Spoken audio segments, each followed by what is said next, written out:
اہل حدیث فرقہ کب بنا؟ یہ میری طرف سے سوال، وہ لوگ بھی کرتے ہیں۔ جواب یہ ہے، سوال اہل حدیث فرقہ کب بنا؟ جواب، فرقہ تب بنتا ہے جب اپنی اصل سے جدا ہو۔ اہل الحدیث تو اپنی اصل سے کبھی جدا ہی نہیں ہوئے، جب سے حدیث ہے تب سے وہ۔ فرقہ جب بنتا ہے جب کوئی اپنی اصل سے جدا ہو جائے۔ یہیں پر وہ نقطہ حل ہوا کہ حضرت عثمان غنی نے یہ دوسری اذان کیوں جاری کی؟ بدعت ہے تو ہر بدعت گمراہی ہے، تو گویا کہ حضرت عثمان غنی بدعت کے مرتکب ہوئے؟ بدعت نہیں ہے، اذان کا مقصد تھا لوگوں کو نماز کے لیے بلانا۔ آبادی زیادہ ہو گئی، کثر الناس، یہ علت ہے، کثرت تعداد علت ہے، علت پائی گئی تو اذان کو مقام زورا میں دلایا۔ بدعت کیوں نہیں ہوئی؟ اس لیے کہ یہ فرع اپنی اصل سے جدا ہی نہیں ہے۔ نہیں سمجھ میں آیا؟ یہ نقطہ سمجھ میں آ جائے تو بہت سارے مسائل آٹومیٹکلی سمجھ میں آ جاتے ہیں۔ فرقہ جب بنتا ہے جب اپنی اصل سے جدا ہو۔ اچھا، ایک سوال اور قائم کرتا ہوں کہ جب اللہ نے تمہارا نام مسلم رکھ دیا تو تم اہل الحدیث اپنا نام کیوں رکھتے ہو؟ جواب اس کا یہ ہے کہ یہ اہل الحدیث جو نام ہے یہ وصفی ہے، مسلم ذاتی ہے، اور وصفی نام رکھنا جائز، یہ تو حدیث سے ثابت کر رہا ہوں اور عقلی طور پر بھی ثابت کروں گا۔ پہلے یہ ثابت کروں گا کہ وصفی نام رکھنا جائز ہے۔ دلیل یہ حدیث پاک، وعن الزہری سمع محمد بن جبیر بن مطعم رضی اللہ تعالیٰ عنہ عن ابیہ قال ان النبی صلی اللہ علیہ وسلم قال انا محمد وانا احمد وانا الماحی الذی یمحی بی الکفر وانا الحاشر الذی یحشر الناس والعاقب وانا العاقب والعاقب الذی لیس بعدہ نبی رواہ مسلم فی کتاب الفضائل۔ حضرت امام مسلم رحمہ اللہ اس حدیث پاک کو اسے کتاب الفضائل کے اندر لائیں۔ نبی کریم صلی اللہ علیہ وسلم نے ارشاد فرمایا، میرا ذاتی نام ایک محمد ایک احمد ہے، اور میرے کئی وصفی نام ہیں، ایک حاشر ہے، ایک عاقب ہے، ایک ماہی ہے، ایک رحیم ہے، وغیرہ وغیرہ۔ اور ایک نقطہ یاد رکھو کہ کسی ذات کے متعدد صفات اس کی عظمت پر دلیل ہوتے ہیں، نہیں؟ قرآن حکیم کا مطالعہ کرنے والا طالب علم جانتا ہے کہ قیامت کے بے شمار نام ہیں، یوم التغابن، الواقعہ، الحاقہ، القارعہ، 50 کے قریب اس کے نام۔ ایک نام یوم التغابن، ہار جیت کا دن، 400 سے زیادہ، 400 سے زیادہ ہے، جیسا کہ حضرت فرما رہے ہیں۔ یوم التغابن اسی میں سے ہے، یوم التغابن، ہار جیت کا دن۔ ہار جیت کا دن، اس دن جنتی جیت جائیں گے، کافر ہار جائیں گے، اس وجہ سے اس دن کا نام یوم التغابن پڑا، ہار جیت کا دن۔ اور کیسی ہار؟ یہاں تو کرکٹ والے ہار جاتے پھر جیت جاتے ہیں، وہاں کوئی آپشن ہے ہی نہیں۔ ایک دفعہ جو جیت گیا ہمیشہ کے لیے جیت گیا، جو ہار گیا سو ہمیشہ کے لیے ہار گیا، کوئی آپشن نہیں ہے، سیکنڈ آپشن ہے ہی نہیں، آپشن ہے ہی نہیں۔ جو ہار گیا وہ ہمیشہ کے لیے ہار گیا، جو جیت گیا وہ ہمیشہ کے لیے جیت گیا۔ لہذا اصل کامیابی در حقیقت آخرت کی کامیابی ہے، وہاں جو کامیاب ہو گیا در حقیقت حقیقی کامرانی، حقیقی کامیابی اسی کو ملی۔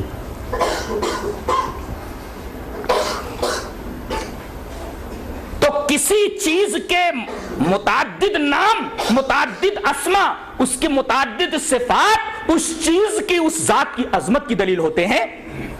جیسے قیامت ایک امر عظیم ہے، اسی وجہ سے 400 سے زیادہ اس کے نام ہیں۔ اور امام قرطبی رحمۃ اللہ علیہ نے یہ بات لکھی ہے کہ کسی چیز کے متعدد نام اور کسی چیز کی متعدد صفات اس کی عظمت شان کے اوپر دلیل ہوتی ہے۔ عربوں کے ہاں، اہل عرب کے ہاں تلوار کی بڑی عظمت تھی، بڑی اہمیت تھی، لہذا انہوں نے صرف تلوار کے لیے 500 الفاظ جمع کیے۔ 500 ورڈ ہے تلوار کے لیے۔ تلوار کے لیے کتنے ورڈ ہیں؟ 500 الفاظ ہیں صرف تلوار کے لیے۔ اتنی رچ لینگویج ہے یہ عربی، تلوار کے لیے صرف 500 ورڈ ہیں، 500 الفاظ ہیں، اتنی رچ لینگویج ہے۔ گویا کہ تلوار ان کے لیے بہت اہم تھی، لہذا اس کے نام بہت زیادہ۔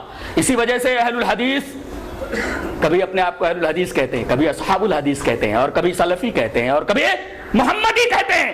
یہ بہت سارے نام، متعدد صفات در حقیقت اہل الحدیث کی ذات مسلم کے عظمت کے اوپر دلیل ہے۔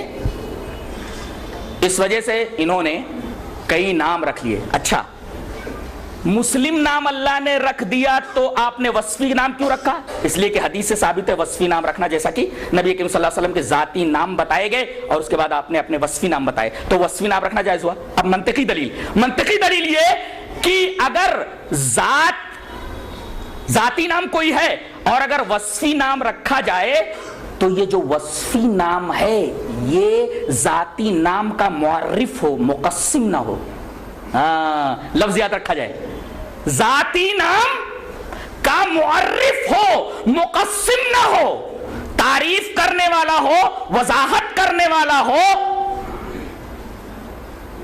اور اس کی وضاحت کرنے والا ہو، تقسیم کرنے والا نہ ہو. اب بتائیے اسلام از اکول ٹو اہل الحدیث، درست ہے کہ نہیں؟ اس لیے کہ اسلام نام ہے قرآن و حدیث کا، قرآن و حدیث سے جو کچھ باہر ہے وہ اسلام ہے ہی نہیں، لہذا اسلام از اکول ٹو اہل الحدیث. اور اسلام از اکول ٹو اہل الحدیث اور مسلم از اکول ٹو اہل الحدیث، تو اہل الحدیث جو نام ہے ذاتی نام کا معرف ہے، ممیز ہے، مقسم نہیں ہے. اگر حنفی اور شافعی رکھ دیا جائے تو یہ مقسم ہے، لہذا اہل الحدیث رکھنا درست ہے اور کسی شخصیت کی طرف انتساب کر کے نام رکھنا درست نہیں، اس لیے کہ وہ مقسم ہے، تقسیم کرنے والا ہے، معرف اور ممیز نہیں ہے. کیا یہ نام صحابہ کرام رضوان اللہ تعالی علیہم اجمعین کے زمانے میں بھی تھا؟ جی ہاں تھا. دلیل یہ اثر وعن الشعبی قال کرہ الصالحون الاولون الاکثار من الحدیث ولو استقبلت من امری ما استدبرت ما حدثت الا بما اجمع علیہ اہل الحدیث. تذکرۃ الحفاظ قال الحاکم فی ترجمۃ الشیبی، امام عامر شیبی کے ترجمے میں یہ نقل ہے اور تذکرۃ الحفاظ میں قول موجود ہے. حضرت شیبی فرما رہے کہ پہلے کے نیک لوگ زیادہ حدیث بیان کرنے سے ذرا بچتے تھے اور وہ بات جو مجھے بعد میں معلوم ہوئی اگر پہلے معلوم ہو گئی ہوتی تو میں وہی حدیث بیان کرتا جس پر تمام اہل الحدیث کا اجماع تھا. اور یہ شیبی کون ہے؟ اوپر کسی کا اجماع، اتنے لوگوں کی تعداد حیرت انگیز ہے.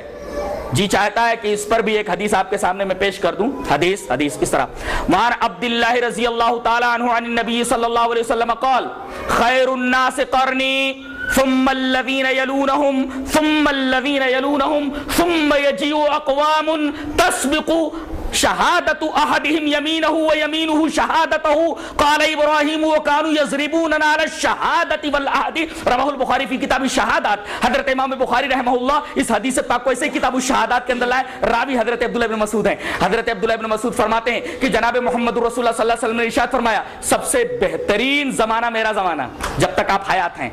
اب آپ کے زمانے کے بعد کون سا زمانہ بچتا ہے؟ صحابہ کرام کا. اور صحابہ کرام کا زمانہ، اس کے بعد تابعین کا زمانہ. یہ تین زمانے ہیں. خیر الناس قرنی یہ میرا زمانہ، ثم الذین یلونہم پھر اس زمانے سے جو لوگ منسلک صحابہ، ثم الذین یلونہم پھر میرے صحابہ سے جو منسلک ہیں. اس کا مطلب دور نبوی، دور صحابہ، دور تابعین اور دور صحابہ کے اندر یہ لفظ موجود تھا. اس کا مطلب صحابہ کرام رضوان اللہ تعالی علیہم اجمعین لفظ اہل الحدیث سے اچھی طرح واقف تھے. اب آخری بات رہ گئی، کیا یہ نام رکھنا ضروری ہے؟ جی ہاں ضروری ہے. کیوں؟ دلیل اس کی یہ ہے کہ نبی کریم صلی اللہ علیہ وسلم کے زمانے میں کیا یہ ہوتا تھا کہ یہ حدیث صحیح ہے یا حدیث ضعیف ہے؟ رسول اللہ صلی اللہ علیہ وسلم کوئی بات کہہ رہے، کوئی حدیث بیان کر رہے تو اس کا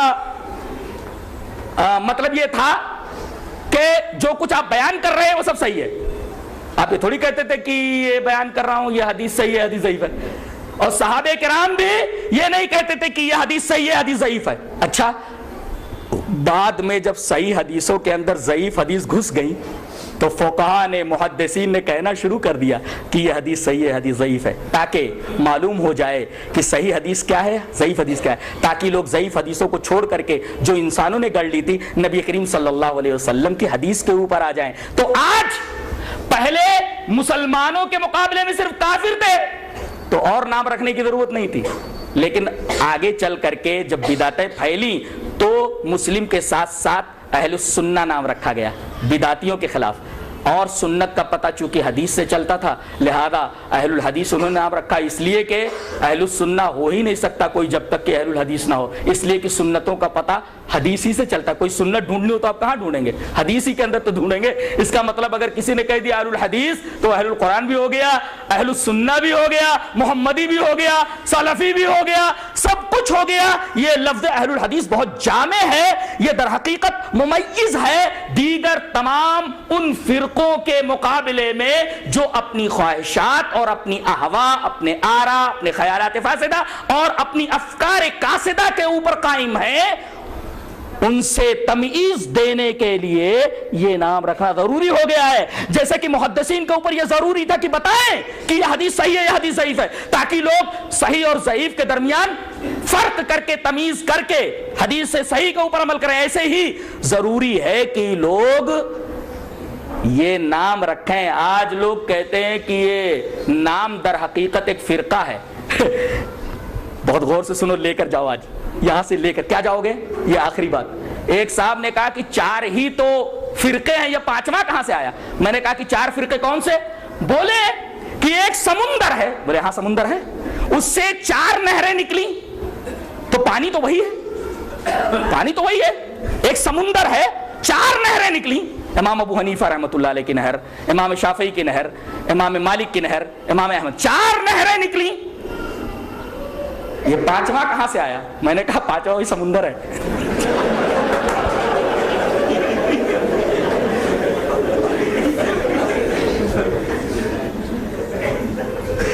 پانچواں کہاں سے آیا؟ 4 نہریں نکلی، 5واں کہاں سے آیا ہے؟ میں نے کہا سمندر ہی تو ہے، وہی اصل ہے، وہی اہل حدیث ہے۔ اچھا یہ 4 تو وہی پانی ہے۔ بولے پانی تو صحیح تھا۔ میں نے کہا لیکن آگے چل کے بارشیں ہوئیں اور بڑی گندگیاں آ گئیں سب اس کے اندر۔